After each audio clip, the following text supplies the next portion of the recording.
同埋另外一樣嘢咧，就係可以一班人幾多錢啊？大家好啊，歡迎嚟到90後生活投資頻道，我是史蒂夫，我大夫。今日我哋講嘅主題好得意喎，應該冇錯，今日要講咧就係呢個新加坡啊禁止咗嘅食物，即係新加坡咧係食唔到嘅嘢。冇錯啊，咁有啲食物咧可能食到嘅，但係你好少見咯，或者好貴咯。係咯，好貴啊，出街都未必見到佢嘅。冇錯啦。係啦，咁呢5款食物咧，其實喺世界各地咧都好容易見到嘅。咁啊，當然香港啊、中國啊等等嘅地方都會見到啦，呢啲嘢係啦。但係新加坡咧就真係好少見，甚至乎已經絕咗跡㗎。甚至乎係已經禁止咗，真係。係啊，如果你食咗呢啲禁止咗嘅嘢食嘅話咧，咁有冇可能咧係犯咗法嘅，甚至乎要坐監或者罰款嘅噃？係啊，冇錯啊，新加坡法例係非常之嚴㗎，所以如果一旦話禁止咗咧，大家就真係唔好亂咁試啦。好啦，事不宜遲，我哋即刻開始第一個啦。咁第一個咧就係香口膠啦。我相信呢一個咧應該好多人都聽過，就係新加坡咧係買唔到香口膠嘅喎。係啦，咁呢個咧其實非常之出名嘅，咁應該好多唔同國家嘅一啲 blog 咧都有講過呢樣嘢嘅，因為呢個真係好有趣嘅一個冇錯 band 嚟嘅。係啦，咁喺新加坡你幾乎唔會見到有人咁樣嚼嘅，因為真係好少會見到香口膠啦，除非你真係喺外國買完翻嚟新加坡食嘅啫，係啦。咁其實新加坡咧真係唔可以售賣任何香口膠嘅，所以咧你唔會喺一啲便利店啊或者係 supermarket 咧見到香口膠嘅售賣嘅。係啦，如果大家食慣咗香口膠而又唔習慣冇咗香口膠嘅感覺咧，其實可以用一啲薄荷湯嚟代替翻嘅，因為新加坡其實都有好多薄荷湯可以選擇，但係就真係揾唔到呢個香口膠嘅。咁其實睇翻點解新加坡會 ban 香口膠咧？咁其實香口膠應該就唔係一啲致癌嘅嘢食啦，係咪？亦都唔係有毒啦。係咯，亦都唔係唔健康嘅嘢食啦。咁點解會 ban 咧？咁其實咧係出於呢個環境，甚至乎係安全問題嘅。係啦。咁首先講下環境先啦，因為咧通常食香口膠嘅國家或者地方啦，例如喺香港咧，你都會見到成個地下咧都有好多黑色一點點嘅。係啦，其實有好多人咧都係好冇公德心嘅，想講，成日食完咧就周街吐㗎啦。係啦，咁所以你會見到成地咧都有啲黑色一點點嘅。我一開始望到嘅時候，我以為係一啲污漬啊等等嘅嘢啦。咁啊，後來問下朋友啊，甚至屋企人咧先知咧，原來嗰啲係香口膠嚟嘅。咁啊，即係踩到幾下嘢之後變咗黑色嘅。係啦，同埋有時真係好唔開心就係咧，你行下街咧會唔小心踩到香口膠啊，係。然後黐咗喺你腳底度。呢個真係好麻煩，因為你自己要用手掹翻佢出嚟，其實好污糟呢件事。係啊，呢個真係好煩啊！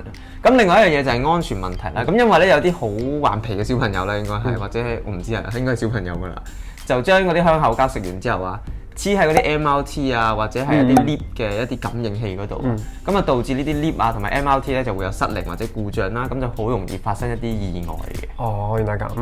咁所以新加坡直接就 ban 咗呢個售賣香口膠嘅。咁如果大家真係想食香口膠啊，咁可能就去外國食啦，咁樣咯。係啦，其實佢都真係好有冇食過香口膠。冇錯。其實我自己都真係幾中意食香口膠嘅。咁如果真係要食嘅話咧，記住有公德心啲嚇，食完之後要好好咁處理佢，就唔好周街掠啦。好啦，第二個新加坡禁止售賣嘅嘢咧，好得意嘅，就係一啲淡水魚嘅魚生。淡水即係咪嗰啲咧鯇魚啊？我哋成日會喺街市魚檔見到嗰啲魚咧。係啊，通常咧你會喺街市見到啦，又或者係一啲生滾魚片粥咧，佢都會用呢個淡水魚片嘅。咁呢個淡水魚生點解會俾新加坡政府 ban 咧？個原因就係因為如果你唔好好處理呢個淡水魚生嘅話咧，就有可能有呢個乙型嘅鏈球菌啊！哦，我都聽講過咧，其實淡水魚其實有好多寄生蟲嘅。咁如果處理得唔好嘅話咧，其實好容易受到某啲細菌感染嘅，就比食呢個可能深海魚嘅魚生係更加危險嘅。係啦，咁其實如果你食深海魚，譬如三文魚嘅話咧，係比食呢個淡水魚生咧係安全啲嘅。係啦，咁如果你不幸咧感染咗呢個乙型鏈球菌咧，你會可能咧會有啲併發症，譬如就係呼吸不暢順啦，甚至乎係肺部感染嘅。咁所以都幾嚴重㗎。咁新加坡之前咧都有好幾單嘅，香港都有好幾單。咁所以咧，2015年之後咧就唔可以再賣呢個淡水生魚片㗎啦。我個疑問就係咧，因為我食撈起嗰陣時都有生魚片㗎嘛。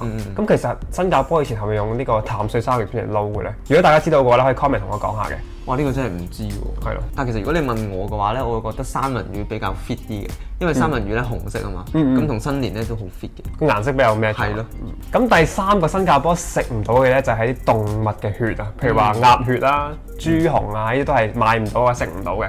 咁點解咧？其實新加坡咧真係一個好注重安全嘅國家嚟嘅，即係好特別係食物安全啊。冇錯，因為新加坡超過90%嘅食物都係入口噶嘛，所以佢把關得非常之緊啊，就要好嚴格係啦 make sure 呢個大家食到嘅嘢都係安全嘅。咁點解會禁止咗呢個動物嘅血咧？係因為咧動物嘅血咧係非常容易滋生細菌嘅。咁一旦滋生咗細菌咧，就好容易有呢個傳染病噶啦。所以之前新加坡就已經禁止咗咧售賣呢個動物嘅血嘅製品。所以你喺新加坡咧係會唔會食到嗰啲咩麻辣鴨血啊、咩豬紅湯啊呢啲咁嘅嘢嘅？係啦。咁呢個動物嘅血咧，其實喺呢個中華料理都非常之常見啦。咁啱先你提到啲麻辣鴨血等等嘅嘢啦。或者係一啲譬如係打邊爐啊，打邊爐咧都好多華人咧想食呢個鴨血嘅。冇錯。咁所以如果你真係想食啲動物嘅血，譬如鴨血嘅話咧，咁可能你要去新加坡以外嘅地方食啦。係可能馬來西亞再遠少少嘅地方，台灣可能有係咯。第4個咧，我哋新加坡經常都見唔到嘅咧，就係呢個燒鵝啊。燒鵝真係好想食，好耐冇食過，好好食。因為香港燒鵝周街都係噶嘛，但新加坡咧通常啊，你見到嘅基本上99%都係燒鴨嚟嘅。係啊，咁點解咧？其實新加坡就冇禁到鵝嘅進口嘅，只不過咧新加坡係禁咗台灣鵝嘅進口。咁點解咧？咁其實點解會禁止咗呢個台灣鵝嘅進口咧？咁2011年咧，新加坡政府咧就發現某啲鵝啊有呢個 H5N2嘅禽流感啊。咁所以咧為咗安全起見咧，政府咧又禁止咗呢個台灣進口鴨㗎。咁禁完呢個台灣鵝之後咧，可以入口新加坡嘅鵝咧，其實得翻呢個法國啦同埋匈牙利嘅鵝嘅啫。咁即係全部都係歐洲嘅鵝。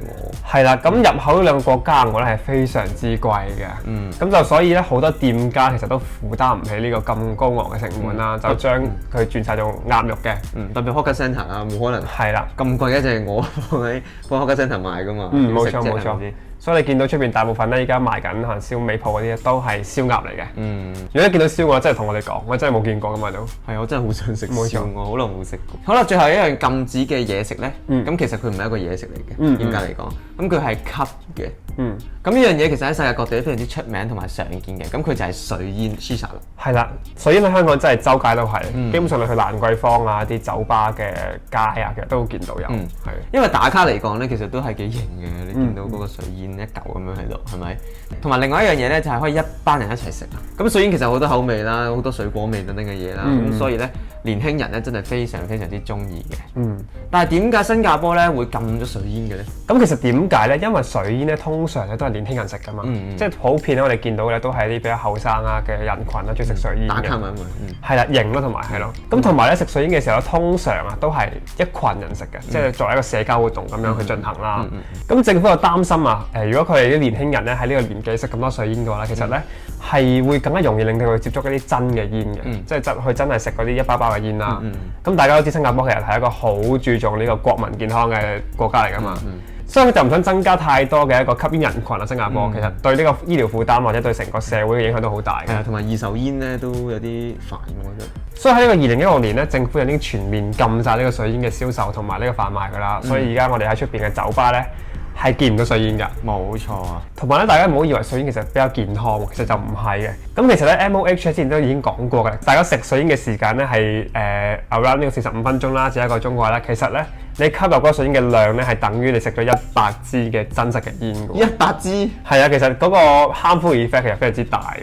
大家就唔會以為食水煙係其實比較健康嘅一件事，其實就唔係咯。咁可能真係食下唔覺就食咗，真係45分鐘都唔出奇。係啦，咁係咯，特別年輕人啦，就可能唔會咁注意呢樣嘢啦，所以就政府就可能為咗保障佢哋國民健康啦，就禁咗呢個水煙嘅。好啦，咁以上呢5樣嘢咧，就係新加坡禁止咗或者係比較少見嘅一啲嘢食或者食物嘅。係啦，咁如果大家仲有其他新加坡禁止嗰個食物而我哋冇講嘅話咧，都可以 comment 話俾你聽嘅。冇錯。好啦，今日條片嚟到呢度啦，咁大家最後記住 like 啦、subscribe 同埋 share 我哋嘅 channel 啦，我哋下次見啦，拜拜。